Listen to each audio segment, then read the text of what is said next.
오늘 은혜 받으실 하나님의 말씀은 사도행전 24장 1절, 5절에서 8절 말씀입니다. 다 같이 합독하시겠습니다. 닷새 후에 대제사장 아나니아가 어떤 장로들과 한 변호사 더둘로와 함께 내려와서 총독 앞에서 바울을 고발하니라. 우리가 보니 이 사람은 전염병 같은 자라. 천하에 흩어진 유대인을 다 소요하게 하는 자요, 나사렛 이단의 우두머리라. 그가 또 성전을 더럽게 하려 함으로 우리가 잡았사오니 당신이 친히 그를 신문하시면 우리가 고발하는 이 모든 일을 아실 수 있나이다 하니. 아멘. 아멘. 오늘 사도행전 24장 말씀을 가지고 가이사라에서의 바울이라는 제목으로 한번 말씀을 나누겠습니다. 지난 시간에 예루살렘에 또 성전에서 이제 유대인들에게 대한 바울이 붙잡혔죠. 결국 이제 이 40명 정도의 유대인들이, 젊은 사람들이 아주 작정하고 바울을 죽이려고 했을 때 하나님의 은혜 가운데 그 천부장의 보호를 통해서 그 밤에 우리 보병 한 200명, 기병 70명, 또 이렇게 창을 다루는 한 200명 정도가, 470명 정도가 바울을 밤에 호위하면서 이제 그 로마 군대의 주둔지였던 가이사라로 은밀하게 호송되는 그런 이야기가 기록되어 있습니다. 그리고 나서 이제 바울은 가이사라 그 군대 주둔기 감옥이라고 표현하기는 그렇지만 감옥에 구류되어 있게 됩니다. 그럴 때 이제 5일쯤 지나서 이 대제사장과 장로들과 한 변호사를 데리고 와서 이제 그 지역의 최고의 대장 각하였던 벨릭스에게 와서 바울을 고소하는 그런 이야기가 쭉 기록되어 있죠. 그래서 우리가 아까 24장 1절 읽어보니까 닷새 후에 대제사장 아나니아가 어떤 장로들과 한 변호사 더둘로와 함께 내려와서 총독 앞에 바울을 고발하니라. 그래서 어차피 이 바울을 죽이려고 작정했기 때문에 대제사장뿐만 아니라 장로와 변호사까지 데리고 와서 이제 그 총독에게 말을 합니다. 항상 변호사가 모든 것을 잘 하니까 변호사가 벨릭스 각하여, 당신 때문에 우리 이스라엘이 이렇게 아주 태평 하게 아주 잘 살고, 바로 당신의 어떤 인도 때문에 우리 나라가 점점 이렇게 발전하고 있습니다. 이렇게 아부 같은 말을 쭉 하면서, 그런데 바로 이 바울이라는 사람이 큰 문제를 일으켜서 큰 소동이 일어났습니다 하고 그를 고소합니다. 그 고소하는 내용은 이런 내용입니다. 특별히 아까 5절에 보니까 이렇게 기록되니까, 우리가 보니 이 사람은 전염병과 같은 자라. 천하에 흩어진 유대인들을 다 소유하게 한 자요, 나사렛 이단의 우두머리라. 이렇게 표현합니다. 여기에 보면 이 더둘로라는 변호사가 바울에 대해서 이렇게 말씀할 때 이렇게 표현을 하죠. 이 사람은 전염병 같은 자라. 전염병 같다. 연병이라 하죠. 많은 세균을 가지고 있어. 세균을 전파. 그 사람과 함께 있으면 전염된다는 거예요. 바로 우리 예수 그리스도는 사실 이 복음은요, 어떻게 보면 전염성이 아주 강한 하나님의 능력입니다.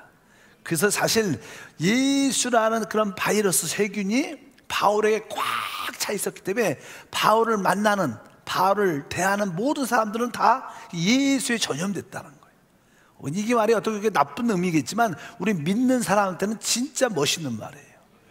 그 사람이 갈 때마다 예수가 증거되고 예수의 흔적과 만지심이 나타나는 그러한 놀라운 하나님의 종인 줄 믿습니다. 전염병 같은 자다. 그리고 나서 천하에 흩어진 유대인들을 다 소유하게 하는 자다. 소유하다는 뜻은 나는 선동가죠. 선동가. 옛날에도 보면요, 이 선동가 기질을 갖고 있어요. 이렇게 특별히 나는 공산주의들은, 사회주의자들은 이렇게 보면 선동가 그런 사람들을 이렇게 발굴해서 그 많은 사람들을 이렇게 뜨겁게 또 자기 정부를 위해서, 자기 나라를 위해서, 국가를 위해서, 당을 위해서 일할 수 있도록 이게 선동가들. 오직 옛날에 공산당은 그냥 당을 위해서 선동을 했지만, 바로 이 바울은 바로 사람들을 만날 때마다 예수를 그들의 마음에 부추겨서 그들이 예수를 믿고 따를 수밖에 만드는 그러한 선동가, 여러분도 예수를 전파하는 선동가가 되기를 축복합니다. 여러분들이 가는 곳곳마다 그런 소요가 일어나는, 문제가 일으켜지는, 그것은 우리가 살아있고 복음의 능력이 있다는 그런 뜻을 말씀합니다. 나는 영적인 주님의 선동가가 되기를 원한다, 이런 뜨거움이 우리가 있으면 진짜 멋지지 않을까, 이런 생각을 많이 합니다. 그리고 나사렛 이단의 우두머리다. 사실 이거 이단이라고 표현한 이단, 사실 이게 믿지 않는 유대 종교 사람들은요 바로 예수의 복음을 이단이라고 생각을 그 당시 했었죠. 그래서 바로 이 사람이 바로 나사렛 이단의 우두머리다. 내가 아마 이게 나사렛 이단이라는 뜻은 바로 이 이단이라는 이 가르침이 나사렛에서부터 시작됐다는, 그 지역에서 시작돼서 올라온 이러한 나쁜 살비 같은 그런 종교다, 이렇게 이 시대로 말하면 그런 뜻으로 고소를 쭉 하게 됩니다. 그래서 이제 이 벨릭스 각하가 바울을 쳐다보면서, 바울 네가 그러면 이렇게 고소를 하는데 네가 하고 싶은 말 너도 한번 변호를 해봐라. 그래서 나는 바울이 이 들은 이야기를 가지고 자기가 변호를 합니다. 그러면서 이렇게 말합니다. 쉽게 말하면 내가 사실 예루살렘에 올라온 지 12일도 안 됐습니다. 저 사람들은 내가 어떤 성전에, 그 예루살렘 성전에 들어가서 내가 하나님 말씀을 전했다든가, 내가 어떤 변론을 했다든가, 어떤 소동을 일으킨 것을 본 적도 저 사람들은 없습니다. 저 사람들이 말한 것은 다 정확하지 않습니다.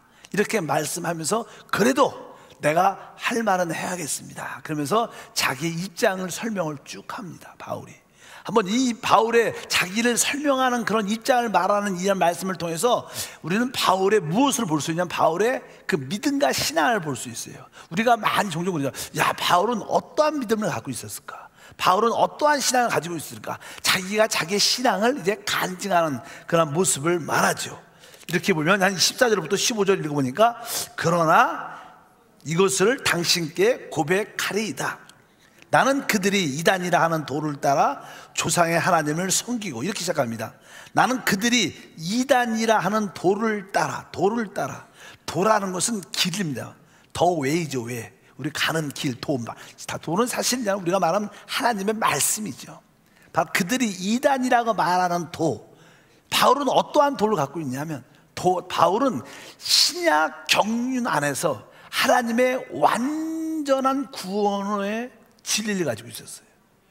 그것이 바울이 가지고 있는 도요 길이었습니다. 그러니까 바울은 어떠한 도, 바로 신약 경륜 안에서 하나님의 완전한 구원을 전하는 길을 전했기 때문에 그것을 바로 도라고 말씀드릴 수 있습니다. 여러분도 도, 말씀, 바울은 어떠한 말씀을 하느냐, 그는 하나님의 완전한 구원을 증거하는 자였다, 이렇게 말씀할 수 있고, 뒤에 보니까 하나님을, 조상의 하나님을 섬기고, 이렇게 말해요. 조상의 하나님을 섬기고.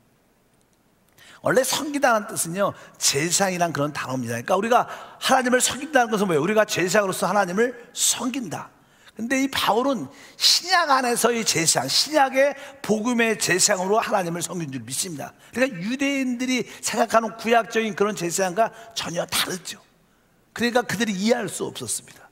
바로 바울은 신약의 복음의 제사인 줄 믿습니다. 로마서 15장 16절에 말씀합니다. 바로 우리 모두는 신약의 복음의 제사장이다. 우리는 복음을 통해서 사람을 얻어 하나님을 드리는, 하나님을 섬기는 자인 줄 믿습니다.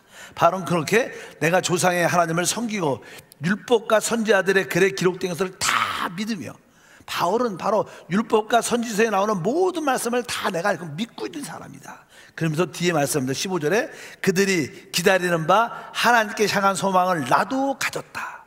보통 이제는 유대교도 당연하게, 특별히 유대교 안에는 바리새인들을 파가 있는데, 바리새파들은 이 죽음과 부활을 믿는 사람들입니다. 부활을 믿고 있었어요. 그래서 여기 보니까 하나님께 향한 소망도 나도 가졌으니 곧 의인과 악인의 부활이 있으리라 합니다. 이 바울의 신앙은 몇 가지의 관점이 있죠. 세 번째 관점이 뭐예요? 바로 의인과 악인의 부활을 믿었다는 거예요. 우리 신앙생활에서 참된 신앙의 모습은요, 부활을 꿈꾸는 신앙생활을 해야 됩니다. 성경에 보면 첫 번째 부활, 이런 표현들이 성경에 기록이 많이 되어 있습니다. 첫 번째 부활이 무엇인가? 우리는 한 번쯤 우리가 배울 필요가 있지 않나? 우리 요한복음에 보게 되면 주님께서 이렇게 말씀합니다. 5장 28절과 29절에 이를 놀랍게 여기지 말라. 무덤 속에 있는 자가 다 그의 음성을 들을 때가 오나니 선한 일을 행하는 자는 생명의 부활로, 악한 일을 행하는 자는 심판의 부활로 나올 것이다. 여기 보니까 선한 일을 행하는 자는 생명의 부활, 또 하나는 심판의 부활. 따라할까요? 생명의 부활, 심판의 부활. 여기서 말하는 생명의 부활이 무엇이냐? 여러분, 우리가 신앙에서 주님이 이제 이 땅에 재림하십니다. 재림할 때 죽은 자들이 먼저 일어난다고 말하고, 살아있는 자도 우리가 공중에 들려 주님을 공중에서 만나 우리 영원히 그와 함께 하는데, 사실 이 죽은 자들이 일어난다는 것은 그들이 부활의 몸을 갖고 된다는 거예요. 이 땅에 살아있는 우리들도 공중에, 주님이 공중에서 오실 때 우리는 뭐예요? 부활의 몸으로, 육신에서 영광스러운 부활의 몸을 덧입어서 주님을 공중에서 만나는 최고의 축복을 갖게 될 줄 믿습니다. 근데 부활이란 것은 어떤 것이냐? 그건 다른 것이 아니라 바로 최고의 축복에 참여하는 길이라고 말씀드릴 수 있습니다. 계시록에 보면 그 부활을 첫째 부활 이렇게 표현합니다. 20장 5절과 6절 한번 읽어보니까 그 나머지 죽은 자들은 그 천년이 차기까지 살지 못하더라. 이는 첫째 부활이라. 첫째 부활에 참여하는 자가 복이 있다. 뒤에 읽어보면 6절에 이 첫째 부활에 참여한 자들은 복이 있고 거룩하도다. 둘째 사망이 그들을 다스릴 권세가 없고 도리어 그들이 하나님과 그리스도의 제사장이 되어 천년 동안 그리스도와 더불어 왕노릇하리라. 그러니까 우리가 첫 번째 부활이 무엇인가? 그것은 생명의 부활을 의미하는데, 그것은 사실 최고의 부활이고, 그 부활은 우리에게 보상이 되는 부활, 이기는 자들이 갖는 부활, 바로 그리스도와 함께 천년 동안 왕노릇하는 왕권의 부활을 말하는 거예요. 그러니까 우리의 신앙의 목표와 방향이 바로 이 첫째 부활을 꿈꿔야 돼요. 이 첫째 부활을 사모하는 마음이 있어야 돼요. 이 첫째 부활은 바로 어떻게? 이기는 자의 부활로서, 최고의 부활로서, 뛰어난 부활로서. 그래서 사도 바울은 늘 고백할 때마다 내가 이 부활에 참여하기를 원한다. 아주 강력하게 그렇게 말씀했습니다. 빌립보서 3장 11절에 바울은 고백하죠. 어떻게 해서든지 죽은 자들 가운데 부활에 이르려 하노니. 여기서 나오는 내가 부활에 이르려 한다, 이것은 뭐예요? 내가 이 첫째 부활에 참여하기를 원한다. 바울은 이 첫째 부활이 얼마나 영광스러운 것을 알았다는 거예요. 그런 신앙을 가지고 있었어요. 우리도 바울의 신앙을 본받으려면 하나님 나에게도 이 생명의 부활, 첫째 부활에 참여하는 은혜가 있게 도와 주시옵소서. 이런 뜨거움을 여러분들이 가져야 돼요. 근데 이 첫째 부활, 아까 20장 5절에 보면 그 나머지 죽은 자들은 그 천년의 차이가 채 살지 못한다. 이 말은 뭔지입니까? 우리가 이 땅에 죽은 자들이 많죠. 예수를 믿고 죽은 자들이 많이 있는데, 주님이 재림하실 때, 공중 재림하실 때 이제 죽은 자들이 먼저 부활한다는 거예요. 부활하는데 이미 죽은 사람들이 많습니다. 그런데 이 첫째 부활에 참여하는 사람들만이 공중에서 주를 만난다는 거예요. 그렇지 않은 사람들은 다 천년 동안 남아있는다는 거예요. 부활의 몸을 갖지 못하고, 이들은 이제 천년 왕국이 끝난 후에 부활의 몸을 갖고 하나님 백보자 심판에서 하나님의 심판을 받기 때문에 심판의 부활, 이렇게 말했어요. 아까 보니까 생명의 부활과 무슨 부활이요?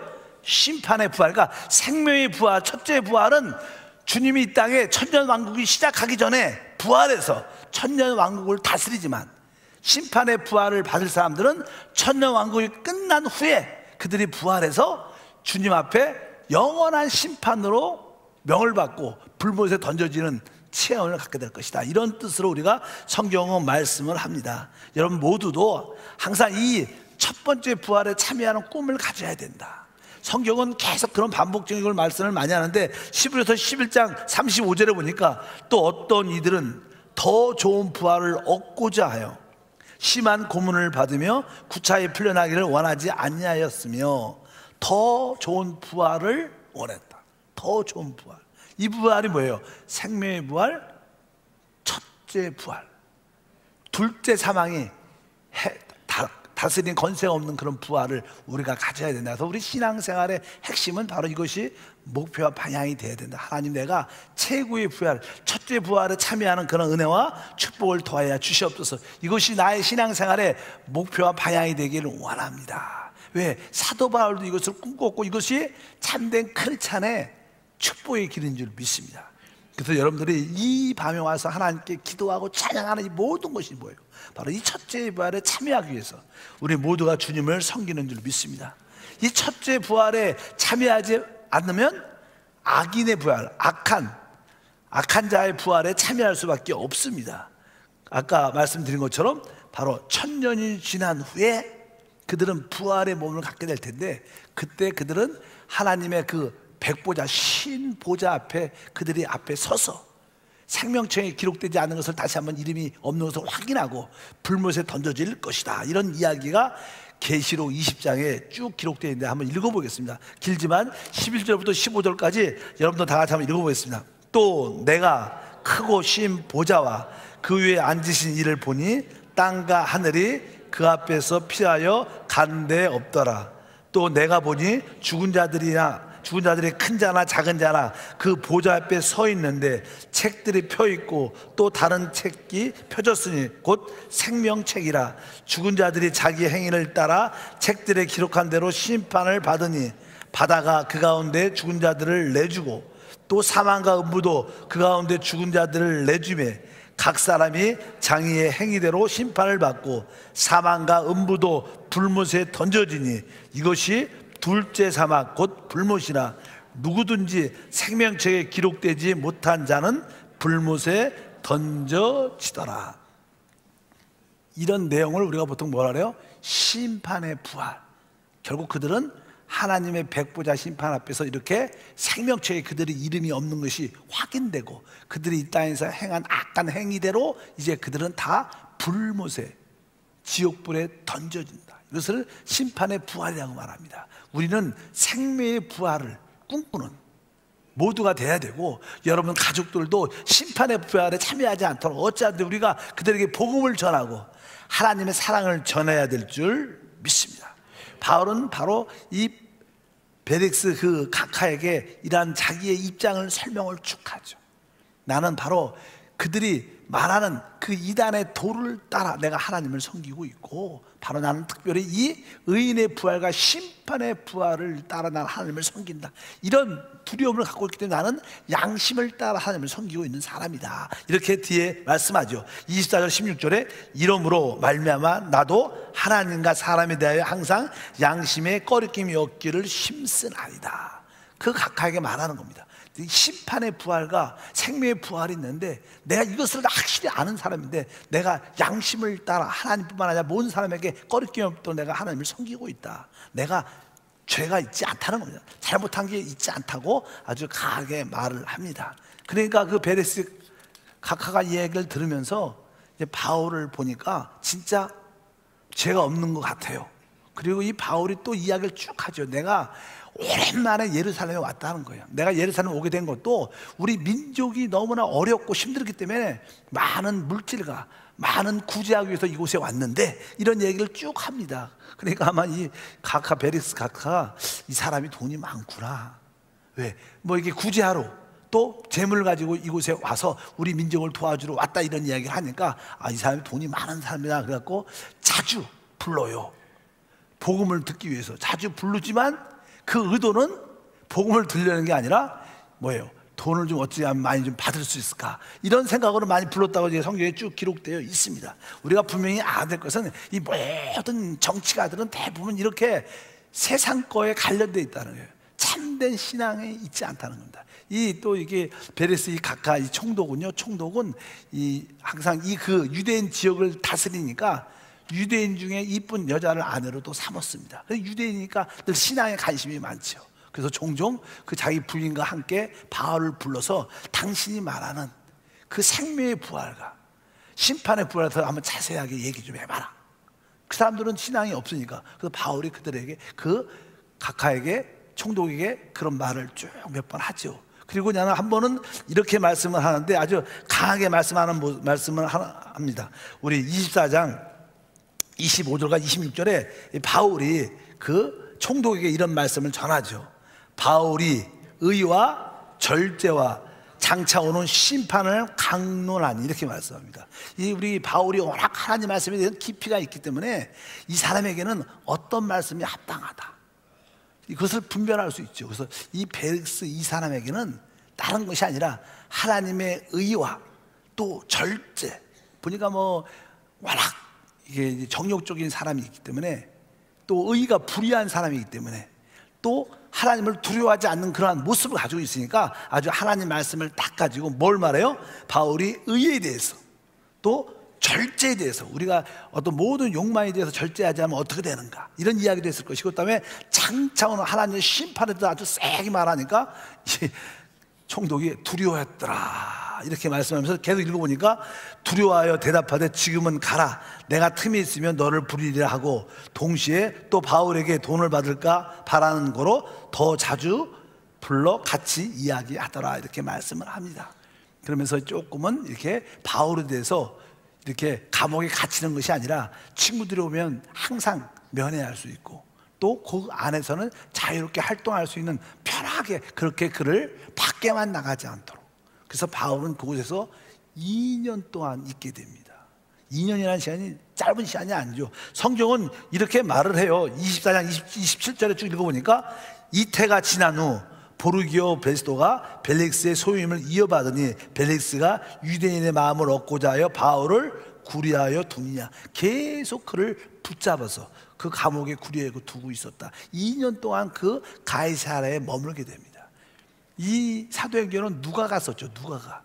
누가는 실제로 이 바울이 그 가이사랴에서 2년 동안 무엇을 했는가에 대한 언급은 하지 않습니다. 그러나 우리가 이 성경 말씀을 깊이 이해해 보면, 바울은 2년 동안 무엇을 했을까? 지난번에도 말씀드렸죠. 바울이 이제 다메섹에서 주님을 만나고, 거기서 복음을 짧게 전하고, 그는 예루살렘에 올라가지 않고 아라비아에 가서 하나님의 계시를 받고 더 많은 기도와 더 복음에 뜨거운 사람이 돼서 다시 다메섹으로 돌아오는 그런 사건이 기록되어 있습니다. 그래서 바울은 이렇게 하나님과 깊이 교통하고 교제하는 그런 시간을 특별한 경우에 많이 가졌던 것 같아요. 그래서 이게 아라비아에서 보통 우리가 한 3년 정도 있지 않았을까, 뭐 이렇게 이야기는, 뭐 아라비아 꼭 3년 있었다는 그런 뜻은 아니지만, 그가 다메섹과 더불어 왔다 갔다 했다는 그런 모습, 그가 혼자 하나님께 하나님의 말씀을 받고, 그래서 바울은 갈라디아서의 복음을 전할 때, 내가 전하는 복음은 사람에게 들은 것도 아니고 사람한테 배운 것도 아니고 오직 예수 계시를 통해서 내가 받았다, 이렇게 강력하게 말씀합니다. 왜? 그가 그렇게 10년 깊이 하나님을 추구하고 말씀을 사모하는 마음이 있었다는 것을 우리가 분명히 알아야 될 줄 믿습니다. 특별히 이제는 바울이 그 가이사랴에서도 이 2년 이상 쭉 있게 되죠. 바울은 원래 구약의 성경에 아주 능통한 자였습니다. 구약 성경을 워낙 잘 아는 자이기 때문에 구약 성경을 통해서 신약에 어떤 말씀이 필요한지를 그는 깨닫죠. 가이사랴에서 그는 2년 있으면서 그냥 거기서 말한 것처럼 뭐 로마서나 뭐 갈라디아서나 또 시브리서나 나머지 뒤에 있는 뭐 디모데 전서나 후서나 나머지 책들을 쭉 기록할 수 있는 그런 준비를 다 합니다. 하나님께서 그에게 여러 가지 계시와 깨달음과 말씀과 기도를 통해서 그 성경을 완성할 수 있는 그런 준비가 다 되니까 그를 이제 로마로 보내는 이야기를 우리가 이해를 해야 될 것이다. 하나님께서 왜 2년 동안 그걸 두고 두셨나? 그러니까 하나님의 말씀을 완성화시키기 위한 것인 것을 우리가 기억해야 됩니다. 예를 들어서 뭐 바울은 아까 구약에 능통한 자였다고 말씀했는데, 보통 우리가 그냥 창세기 같은 거 말씀을 쭉 읽어보면 아브람에게는 이제 자기 부인 사라가 있죠. 아이를 낳지 못합니다. 하나님이 약속의 말씀을 주셨는데 그것을 믿지 못해서 결국 그 사라의 그 종이었던 하갈을 취하여 아들을 낳게 돼요. 그런 성경의 말씀이 쭉 기록되어 있습니다. 사라 이야기가 나오고 부인 하갈 이야기도 나오고 아들을 낳는 그런 이야기가 나오는데, 거기에 나오는 이삭과 또 하갈이 낳은 종이 난 그 이스마엘에 대해서 설명이 쭉 기록 나온 얘기가 나오는데, 바울은 그런 이야기를 들으면서 구약에 대한 이해를 갖고 하나님의 계시를 받게 되죠. 로마서에 그는 갈라디아서 이렇게 4장 22절에 이렇게 씁니다. 한번 읽어볼까요? 22절과 24절 보면 기록된 바 아브라함에게 두 아들이 있으니 하나는 여종에게서 하나는 자유 있는 여자에서 낳았다 하였으니 여종에게서 육체를 따라 낳고 자유 있는 여자에서는 약속으로 말미암았느니라. 이것은 비유니 이 여자들은 두 여자는 두 언약이다. 그러면서 하나는 신의 산에서 하나님 주신 율법을 통해서 주신 언약과 또 갈보리 산에서 하나님이 우리가 믿음으로 주시는 그 언약, 두 언약을 뭐 구약과 신약 이런 의미도 있겠지만 이런 언약을 설명하는 거예요. 참 구약에 능통한 자였기 때문에 하나님의 계시가 조금만 들어오니까 이것이 하나님이 두 언약을 설명해 주려고 우리에게 이렇게 성경의 창세기에 사라와 하갈의 이야기가 나오는구나. 이것이 다른 것이 아니라 바로 두 언약을 설명하기 위한 하나님의 뜻이구나. 이렇게 구약에 능통했기 때문에 그는 바로 구약을 신약 안에서 올바로 해석할 수 있는 그런 능력이 있었다. 이것이 바로 어디서 가이사라에서 하나님께 기도할 때 받은 깨달은 지혜와 계시인 줄 믿습니다. 이렇게 구약의 말씀을 통하여 신약의 진리의 빛을 받았다는 거예요. 그뿐만 아니라 또 이게 로마서 8장 같은 경우에는 우리가 잘 알죠. 로마서 8장에는 어떤 법이 있어요? 바로 생명의 성녀의 법 같은 게 기록되어 있습니다. 사실 그런 것은 생명의 성녀의 법, 죄와 사함의 법에서 생명의 성녀의 법에 우리를 해방했다, 이런 말씀들이 기록되어 있는데 이런 말씀들은 구약에 전혀 기록이 한 번도 기록되어 있지 않는 말씀입니다. 그런데 바울은 그런 것을 깨달아요. 바로 우리 안에 죄와 사망이 역사하는데 바로 생명의 성리의 법이 우리를 죄와 사망에서 해방시킨다.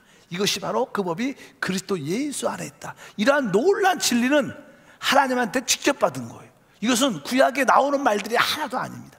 그런 것을 다시 한번 깨닫고 생명의 성리의 법이 역사하는 길 같은 것을 우리한테 말씀하는데 얼마나 큰 은혜가 되는지 모릅니다. 이런 것들을 통해서 사도 바울이 구약의 말씀에도 능통했고 기도와 말씀으로 충만하여 신약의 하나님의 계시로도 말씀이 충만했다는 거예요. 이것은 왜 이렇게 됐을까? 다른 것이 아니라 하나님이 사도 바울에게 주신 사명이 있습니다. 그 사명은 다른 것이 아니라 바로 하나님의 말씀을 완성하는 사역인 줄 믿습니다. 그래서 이 하나님 말씀을 완성하기 위해서 하나님께서 그를 보냈다고 말씀드릴 수 있습니다. 그래서 하나님께서 나는 골로새에서 보면 하나님께서 나를 바로 하나님의 말씀을 완성하기 위해서 나를 부르셨다는 거예요. 사도 바울의 사역의 최고의 핵심은 바로 하나님 말씀을 완성하는 것인데 하나님 말씀을 완성하기 위해서 하나님은 계속 그를 훈련시키고 그에게 계시와 말씀으로 조선시켜 신약을 완성시키는 그런 사역을 합니다. 그래서 사도 바울은 구약의 경륜이 아니라 신약 경륜에 대한 이해를 깊이 갖습니다. 우리는 신약 새 언약을 가져야 되는데 새 언약의 핵심이 뭐냐? 하나님의 아들 예수 그리스도라는 거예요. 그래서 신앙의 핵심이 무엇이냐? 바로 하나님의 아들 예수 그리스도가 모든 거에 중심이 되어야 된다는 거예요. 그분이 성육신 하셨죠. 그분이 우리같이 인생을 사셨습니다. 때가 되면 그분 십자가에서 모든 것을 짊어지고 죽으셨고 또 그분은 부활하셨고 승천하셔서 이제 우리에게 뭐예요? 성령을 부어주신 거예요. 우리의 능력의 영혼을 부어주시고 또 내주하는 생명의 영혼을 부어주시고 그리고 그분은 다시 오실 것을 준비하시는 이러한 모든 것, 그분의 최고의 신약 경륜의 핵심이 무엇이냐? 그분이 바로 성령을 부어주심을 말미암아 이 모든 일을 완성하셨다는 것입니다. 성령을 기름 부은 받은 모든 자들이 하나님의 교회로 세워지는 줄 믿습니다. 그래서 바울은 바로 그런 내용들을 하나님의 경륜이라고 말씀을 많이 합니다. 바울은 항상 우리에게 말하기를 하나님의 경륜을 가르치라고 말씀합니다. 디모데전서 1장 3절과 4절 말씀을 다 같이 한번 합독하겠습니다. 내가 마게도냐로 갈 때 나를 권하여 에베소에 머물라 한 것은 어떤 사람들을 명하여 다른 교훈을 가르치지 말며 신하와 끝없는 족보에 몰두하지 말게 하려 함이라. 이런 것들은 믿음 안에 있는 하나님의 경륜을 이름보다 도리어 변론을 내는 것이다. 그러니까 믿음 안에 있는 하나님의 경륜, 따라할까요? 믿음 안에 있는 하나님의 경륜. 여러분들이 믿음 안에 있는 하나님의 경륜을 말해낼 수 있어야 된다는 거예요. 다른 것들과 자꾸만 이야기를 많이 하면 율법을 이야기하고 여러 가지 은사를 이야기하고 여러 가지 가르침을 족보를 이야기하고 이런 것들은 사실 우리를 피곤하게 만드는 것이고 사실 우리에게 영적인 도움이 되지 않는다는 거예요. 뭐 지식이니까 재미는 있을 수 있지만 우리에게 참된 생명을 줄 수 있지 않다는 거예요. 참된 생명을 주는 것은 바로 믿음 안에 있는 하나님의 경륜이다. 그럼 하나님의 경륜이 무엇인가? 경륜이 무엇인가? 경륜이라는 것은 성경은 이렇게 뒤에 보면 디모데전서 3장 6절에 이렇게 써 있습니다. 크도다 경건의 비밀이요 그렇지 않다는 이는 없도다. 그는 육신으로 나타난 바 되시고 영으로 없다는 것을 받으시고 천사들에게 보이시고 만국에 전파되시고 세상에서 믿음 바 되시고 영광 가운데 올려주셨느니라. 하나님의 경륜은 다른 것이 아니라 여기 보면 나는 크도다 경건의 비밀. 경건의 비밀. 경건이 무엇입니까? 경건이라는 뜻은요, 우리 하나님 같음, 경건이라는 뜻은 한국말로 하나님 같음 이런 뜻이에요. 그러니까 우리 육신 안에서 하나님이 나타날 때 그것을 경건이라 그래요. 우리가 하나님을 표현한다. 우리 사람인데 어떻게? 우리 영으로 하나님을 표현할 수 있다는 거예요. 그러니까 우리가 영으로 사는 것이 하나님의 경건의 삶이다. 그러니까 여기 보니까 크도다 경건의 비밀이요 그렇지 않다는 이는 없도다. 그는 어떻게 해요? 육신으로 나타난 바 되시고. 경건이라는 것은요 다른 것이 아니라 바로 우리 육신 안에서 하나님을 표현할 수 있는 능력을 말하는 거예요. 바로 우리가 육신 안에서 어떻게 하나님을 표현할 수 있어요? 그것은 바로 우리의 거듭난 영을 통해서 그것을 표현할 수 있다는 거예요. 그래서 신앙의 핵심은요 우리에게 거듭난 영이 있다는 것을 확실히 알아야 돼요. 그 하나님의 성령이, 하나님의 삼일째 하나님의 완성인 그 성령이 우리 안에 오신다는 거예요. 어디에? 우리 거듭난 영 안에. 바로 성령은 바로 우리와 함께 하시는, 우리와 한영 되시는 놀라운 역사입니다. 그것을 우리가 하나님의 경륜과 경건의 비밀이라고 보통 말씀하는 줄 믿습니다. 그래서 우리가 하나님의 경륜은 오직 하나님의 아들 예수 그리스도를 말하는 거예요. 그분이 육신으로 오셨고 죽었다 부활하시고 승천하셔서 이 시간에 성령 우리와 함께 하신다. 이런 그 사실뿐만 아니라 그분이 바로 우리 사람들에게 성령을 부어줬을 때 그 성령으로 잠긴 자들이 바로 교회라는 거예요. 그래서 하나님의 경륜의 핵심은 그리스도와 교회를 의미한다. 그래서 디모데전서 3장 15절을 읽어보면 만일 내가 지체하면 너로 하여금 하나님 집에서 어떻게 행하여야 할지를 알게 함이니 이 집은 살아계신 하나님의 교회예요 진리의 기둥과 터니라. 바로 진리와 기둥의 터가 무엇이냐? 바로 하나님의 교회라는 거예요. 그러니까 우리가 그리스도와 교회를 강력하게 말해낼 때 그것이 하나님의 경륜을 이루어낼 수 있다. 다른 이야기 하지 말고 바로 하나님의 아들, 그분의 우리의 생명과 우리의 인격이 된다는 그 하나님의 아들을 초점으로 삼아 우리가 하나님을 섬기고 또 그분의 몸된 교회를 말해낼 수 있어야 이것이 진정한 복음의 역사다. 이것이 신약의 사역이다. 이렇게 바울은 우리에게 말을 하는 겁니다. 우리는 그런 데 깊이 관심이 있지 않지만 바울은 분명하게 자기 제자들에게 또 모든 사도와 제자들에게 말을 합니다. 바로 이거 다른 걸 가르치지 말고 바로 그리스도와 그의 몸된 교회를 가르쳐라. 그래야 하나님의 경륜을, 뜻을 이 땅에 이루어낼 수 있다고 말씀하는 줄 믿습니다. 그래서 디모데후서 1장 14절 읽어보니까 우리 안에 거하시는 성령으로 말미암아 내게 부탁한 아름다운 것을 지키라. 내게 부탁한 아름다운 것을 지키라. 무엇을? 바로 항상 그리스도를 붙잡고 그분의 몸된 교회를 붙잡는 이 아름다운 일을 우리가 해야 될 줄 믿습니다. 그래서 성경에 우리가 늘 말하죠. 하나님의 비밀은 그리스도고 그리스도의 비밀은 교회다. 그래서 여러분들이 그리스도와 교회를 다 충만하게 체험하면 하나님을 확실히 아는 거예요. 그럴 때 하나님의 영광을 누리는 우리 모두가 될 줄 믿습니다. 디모데후서 2장 2절도 바울은 말합니다. 또 내가 많은 증인 앞에서 내게 들은 바를 충성된 사람들에게 부탁하라.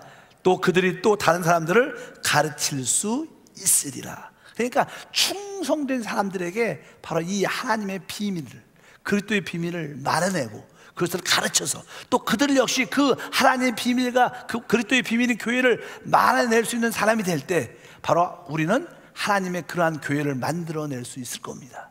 영광스러운 교회, 하나님을 표현하는 교회, 우리가 소위 말하는 하나님의 형상과 주권을 회복하는 그런 교회를 만들어내야 이것이 진짜 이 땅에 하나님의 뜻을 이루어내는 진정한 사역자가 될 수 있다. 바울은 이러한 훈련을 어디에서? 가이사랴에서 2년 동안 홀로 주님과 함께 있으면서 계속 묵상하고 구약과 또 성령으로 충만함을 체험하면서 하나님 주신 계시를 따라 이런 말씀을 준비하면서 기록을 했다는 거예요. 바로 이것이 바울의 사역이었습니다. 바울의 사역은 늘 말씀하지만 신약을 완성하는 사역이다. 그 신약의 사역의 핵심이 뭐냐? 하나님의 경륜을 말하는 것이다. 하나님의 경륜은 다른 뜻이 아니라 바로 하나님은 하나님의 자신을, 하나님 자신인 그 성령을 우리 안에 마음껏 부어주셔서 우리가 성령의 삶을 살도록, 우리 서로가 성령의 삶을 살 때, 성령을 따라 살 때 우리가 뭐예요? 다 교회라는 거예요. 바로 저도 성령을 따라 살고 여러분도 성령을 따라 살아서 이렇게 성령을 따라 찬양하고 기도할 때 우리가 교회가 되고, 바로 이 교회가 하나님을 드러내고 표현하고 사단을 처리하고 한나라를 이끌어오는 그런 일을 하게 될 것이다. 이것이 바로 하나님의 경륜이다. 이 일을 충성된 사람들에게 가르치고, 이 일을 또 그들도, 배운 사람들도 또 다른 사람에게 가르칠 수 있도록 이 일을 행하라, 이렇게 주님께서 말씀하는 줄 믿습니다. 바울은 바로 이렇게 우리에게 강력하게 말씀을 하죠. 그리고 나서냐는 바울은 아까 디모데 전서도 하나님의 경건의 비밀도 써 있고, 디모데 후서도 이제 이런 글을 쓸 수 있는 준비가 가이사라에서 2년 동안 준비가 됐기 때문에 그가 로마에서 쓰게 되는데, 이 말씀을 보면 디모데 후서 2장 22절도 다 같이 한번 읽어보면 말씀합니다.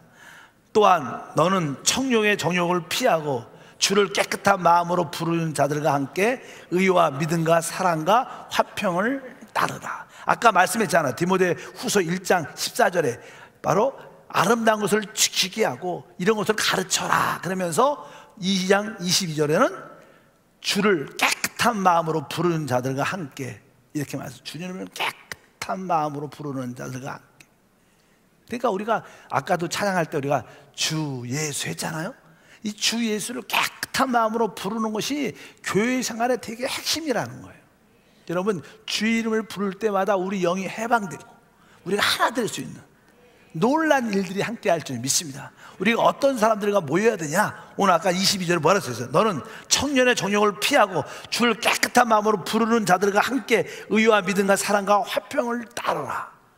그럴 때 우리는 하나님의 사역과 하나님의 일을 만들어낼 수 있는 우리 모두가 될 줄 믿습니다. 바로 이 바울은 이렇게 그 가이사랴에서 하나님의 경륜이 무엇인가를 확실히 깨닫게 되죠. 확실히 깨닫게 돼요. 우리가 그냥 저도 사역하고 우리 모든 사역자가 많죠. 교회 목사들도 많고 세워진 성사들도 많지만 모든 사람이 다 바울처럼 하나님의 경륜을 이해하는 건 아니라는 거예요. 이해하는 자. 근데 바울은 하나님께서 그에게 특별히 하나님의 경륜을 이루어내라는 그러한 사명을 그에게 주신 거예요. 그래서 그의 모든 목적은 보면 하나님의 경륜이라는 단어를 많이 써야죠. 원래 경륜이라는 단어 자체가요, 우리가 말하는 영어로 이코노믹이라는 뜻입니다. 경영이란 경영, 뭐 경제나 경영이나 같으죠. 하나님의 뜻과 목적을 이루기 위해서 그 이루는 방법, 경영하는 방법이 무엇이냐? 하나님은 하나님의 뜻과 목적을 어떻게 이루셔요? 그분은 바로 그분 자신의 영을 사람에게 주심으로 이루시는 거예요. 하나님의 뜻은 뭐예요? 바로 하나님 자신의 성령을 우리에게 막 우리 안에 부어주시는 거예요. 그래서 우리가 그 성령을 따라 살고 그 성령과 한 영이 될 때 하나님의 뜻과 목적은 이루어질 것이다. 이것이 하나님의 경륜의 경영의 방법입니다. 그러니까 하나님은 지금 무엇을 하셔요? 그분은 우리에게 성령을 주는 일을 하세요. 다른 일 아닙니다. 여러분들이 성령을 또 받고 또 받고 또 받아들이고 또 받아들이고 내가 그 성령과 하나 돼서 성령으로 충만되면, 이제 성령이 우리 영 안에 가득 차서 성령이 우리 안에 생명으로 넘쳐날 때 바로 하나님의 뜻과 목적이 우리를 통해서 나타나고, 우리를 통해서 복음이 전파되죠. 우리를 통해서 사람이 양육되고 제자가 세워지고 또 그 제자들이 하나님의 교회를 세우러 이 땅에, 온 땅에, 땅까지 이르러 하나님 교회로 세워가러 나가는 그런 일꾼들이 될 줄 믿습니다. 이것이 바로 하나님의 경륜이다. 이런 것들을 그런 가이사랴에서 하나님한테 훈련받고 준비돼서 이것이 준비가 쫙 되고 나름대로 훈련이 교육이 다 되니까 하나님이 이제 때가 됐다, 너 로마로 가라. 그래서 드디어 2년 끝난 후에 그걸로 가요. 로마로 가게 되는. 하나님 그냥 놔둔 게 아니라, 여러분도 종종 그러죠. 여러분의 종종 직장에서 실직할 수도 있고, 또 질병으로 집에 있을 수밖에 없고 혼자 있을 수밖에 없는 그런 상황이 종종 다가와요. 왜? 그것은 하나님이 여러분에게 훈련시키는 거예요. 그때 세상 거 생각하지 말고 사도 바울처럼 다시 한번 하나님 말씀을 묵상하고 하나님 말씀을 받아들이고 하나님 말씀으로 기도하고, 하나님, 내가 하나님의 말씀을 깨닫기를 원합니다, 하나님의 뜻을 발견하기를 원합니다. 그러니까 하나님께 더 집중해야 돼요. 그럴 때 여러분 놀라운 역사가 함께할 줄 믿습니다. 저도 신학교 때 아주 1학년 때쯤에 이렇게 전화에 간증 한번 했잖아요. 이렇게 한번 쓰러졌어요, 가다가. 보니까 왜 쓰러졌냐면 이상하게 전날부터 기분이 좀 이상해. 얼굴이 보니까 얼굴이 너무 하얘 창백해요. 이상하다. 그 힘도 점점 없어져요. 화장실에 가서 이렇게 앉아 있으면 그래서 뒤가 좀 이상해서 보면 꼭 이렇게 병 같은데 색깔이 좀 이렇게 붉은색은, 빨간색은 아니야. 이게 붉은 느낌이 있어요. 나중에 보니까 나는 이 12지 개양에 구멍이 나서 피가 계속 새는 거예요. 피가 계속, 그러니까 안 보이잖아, 12지 개양이. 천공이나 천공. 그래갖고 그냥 12지장에서 구멍이 나고 피가 계속 사니까 피가 점점 많이, 어느 정도 그냥 처음에 많이 빠지니까 얼굴이 창백해지는 거예요. 그래도 오직 주 예수하고 그냥 가다가 계단을 올라가는데 힘이 없으니까 쓰러졌어요. 눈을 딱 뜨니까 앰뷸런스에 있더라고. 앰뷸런스. 그래서 앰뷸런스 그냥 그 차가 그냥 날 데리고 가서 병원에 막 가는 거예요. 그래서 나는 정신을, 눈을 떴어요. 그러니까 병원에 도착을 해갖고 나는 입원 수술을 막 하는 중이야. 근데 그 당시 제가 진짜 혼자 있었는데 돈도 하나도 없고 아무것도 없어서. 근데 병원을 가려면 뭐가 있어야 돼요? 돈이 있다는 생각이 딱 드니까 나 돈이 하나도 없는데. 그래서 그냥 그 의사나 그 간호들한테, 그 구급차, 그 경찰이라 그러나, 그분들한테 나는 집이 부천인데 거기는 광화문이야, 광화문. 내가 병원을 가도 부천으로 가겠다. 그러니까 나 지금 정신 차려 괜찮으니까 내 집을 수속 안 하고 집으로 가겠다, 이렇게 말을 했어요. 그러니까 안 되는데 막 그러면서 그냥 어쨌든 본인이 가겠다네, 집에. 그러니까 그분들이 나는 뭐 수속하다가 스톱하고 그러면 조심해서 가시라고. 집까지는 안 됐다 주더라고요. 조심해서 가시라. 그래갖고 그냥 힘이 그렇게 해갖고 한 말 해갖고 집을 도착을 했어요. 근데 너무나 힘이 없고 얼굴을 딱 보니까 너무 창백하고, 화장실에 가서 그때 그냥 깨달았어요. 화장실에 가서 변을 봤어요. 근데 먹은 것도 별로 없는데 변 같은 게 좀 있어요. 그래서 자세히 보고 이렇게 보니까 이게 나는 피가 이렇게 변처럼 돼갖고 나온 거야. 피야, 피. 그래갖고 근데 그 내 마음속에 그때 기억이 나요. 병원도 가야 되는데 돈은 없고 아프고, 그 되게 뭐라 그럴까, 처절한 느낌이 들더라고요. 그래도 뭐 우는 건 아니지만 그런 가운데 그 다음날 다시 한번 쓰러져서 할 수 없이 병원에 가게 됐어요. 근데 저는 그래서 병원에 오래 있었어요. 저는 병원에 뭐 군대에서도 다쳐갖고 10몇 개월 있었고, 뭐 신학교도 아파갖고 누워있어. 그때 참 계시를 많이 받았어. 진짜 계시를 많이 받은 게 그 병원에 있었던 그 시간에 기도하고 하나님 말씀밖에 잡을 게 없고 힘도 없으니까요. 말할 힘도 없고. 그때 진짜 하나님 말씀, 이런 계시들을, 여러 가지 요한복음에 대한 깨달음들, 어떤 말씀만 읽으면, 또 어떤 영적인 책을 읽기만 하면 그렇게 깨달음이 많이. 얼마나, 아마 그래서 바울이 아마 그랬나 보다 이런 생각도 많이 들고. 그래서 어쩌든지 우리가 신구약에 대해서 하나님의 계시를 많이 받아야 되는데, 우리 성도님도 종종 그런 시간이 있다는 거예요. 구류, 영적인 구류. 잘못해서 여러분도 혼자 하나님 앞에서 혼자 있을 수밖에 없는, 하나님과 다른 사람과 이렇게 떨어지고 혼자 있는 그런 시간은 하나님이 여러분에게 새로운 은혜와 축복과 계시를 주기 위한 하나님의 시간인데, 그때 자꾸만 돌아다니지 말고, 자꾸만 이상한 데 가지 말고, 자꾸만 뭐 TV 보지 말고 뭐 해야 돼요? 기도하고 하나님 말씀에 깊이 묵상하고 빠지고.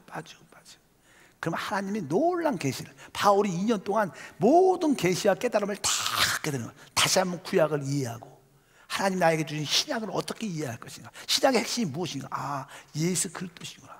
그것을 다, 그리고 그분의 몸된 교회가 바로 하나님 뜻을 이루시구나. 그러면서 이렇게 아까 말씀드린 로마서도 쓰고 갈라디아 쓰고 디축스냐, 디모데후서, 전후서, 시브리서, 그 놀란 주옥 같은 말씀. 만약에 바울이 그때 가이사랴에 안 잡혀 있으면 우리는 성경을 반백기 이해하지 못하고 완성이 안 되는 거예요. 읽어도 깨닫지 못할 거라고 우리가 알아야 됩니다. 하나님께서 그런 시간을 바울에게 주신 것입니다. 우리에게도 그런 시간을 우리 하나님이 주실 줄 믿습니다.